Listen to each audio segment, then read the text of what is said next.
حامدا ومصليا أما بعد فأعوذ بالله من الشيطان الرجيم بسم الله الرحمن الرحيم وإن كنتم في ريب مما نزلنا على عبدنا فأتوا بسورة من مثله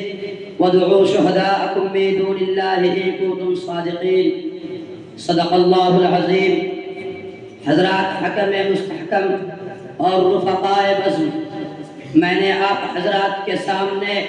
قرآن کریم کی ایک چھوٹی سی آیت تلاوت کی ہے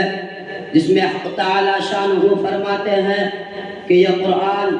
جو محمد عربی صلی اللہ علیہ وسلم تمہیں پڑھ کر سناتے ہیں، اس کے علوم و معارف تمہارے سامنے بیان کرتے ہیں، اس کی صداقت و سچائی کا اعلان کرتے ہیں، اور تم یہ سمجھتے ہو، تمہارا خیال یہ ہے کہ یہ اسی کا کلام ہے، آسمانی وحی نہیں ہے، میری طرف سے نازل نہیں ہوا ہے،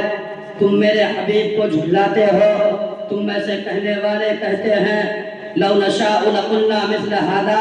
کہ اگر ہم چاہتے تو اس جیسا قرآن ہم بھی پیش کر دیتے۔ تو آؤ، تمہارے لیے راستہ صاف ہے، تم بھی انسان ہو، تم بھی اسی خطے کے رہنے والے ہو، طلاقت لسان میں تمہاری مثال نہیں، فصاحت و بلاغت کے تم امام ہو، تمہاری ادنا سے ادنا چھوکریاں بھی شعراء و ادبا کی مجلسوں میں کھلبلی مچا دیتی ہے، تم نظم و نثر کے استاد ہو، ماہر فن ہو، اس جیسا قرآن پیش کر دو۔ حضرات، نبی صلی اللہ علیہ وسلم کے زبانی خداوند قدوس نے چیلنج کیا، قل ان اجتمعت الانس والجن على ان يأتوا بمثل هذا القرآن لا يأتون بمثله ولو كان بعضهم لبعض ظهيرا، کہ اے محمد صلی اللہ علیہ وسلم آپ کہہ دیجئے کہ تم یہ کہتے ہو کہ انسان کا کلام ہے،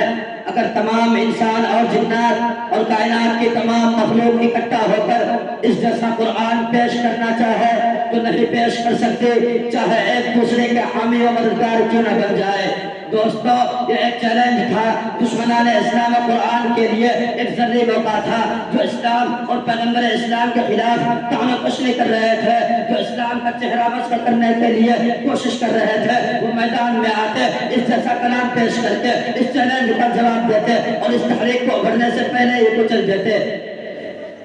لیکن دوستو، اس چیلنج پر سب کو سانپ سونگ گیا، ان دشمنان اسلام کے چہروں پر ہوائیاں اڑنے لگی، وہ سب ماہرین فن، فصیح و بلیغ، زبان دانی میں اپنا جواب نہ رکھنے والے حیرت میں پڑ گئے۔ کسی نے اس چیلنج کو قبول نہ کیا تو پھر حق تعالی شانہ نے اور نیچے اتر کر فرمایا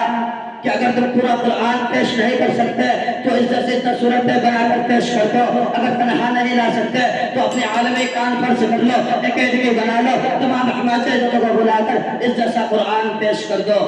ارشاد فرمایا ام یقولون افتراہ قل فأتوا بعشر سور مثلہ مفتریات وادعوا من استطعتم من دون اللہ ان کنتم صادقین۔ کیا تم یہ کہتے ہو کہ محمد صلی اللہ علیہ وسلم نے گھڑ لیا؟ تو کہہ دیجئے اے محمد صلی اللہ علیہ وسلم کہ تم عزت سے صورتیں بنا کر پیش کر دو اور اللہ کو چھوڑ کر جسے چاہے بلا لو اگر تم اپنے اس قول میں سچے ہو۔ میں اپنی تقریر کو چند باتوں پر ختم کرتا ہوں۔